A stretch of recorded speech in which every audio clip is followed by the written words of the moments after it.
fa molt i molt de temps, un jove anomenat Davy Crockett, conegut com Crockett, va emprendre un llarg viatge per tot el continent americà. L'any 1835, Davy Crockett es va unir a l'exèrcit nord-americà contra la lluita de la independència nord-americana, al costat de l'exèrcit nordista.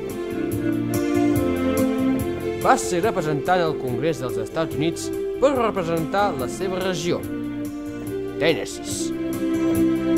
Va ser coronel de les milícies del comtat de Wallace. Davy Crockett va guanyar grans mèrits i va ajudar moltes tribus a portar la pau nativa. La seva història es va convertir en llegenda i molts anys després de la seva mort se'l va recordar com The King of the Wild Frontier.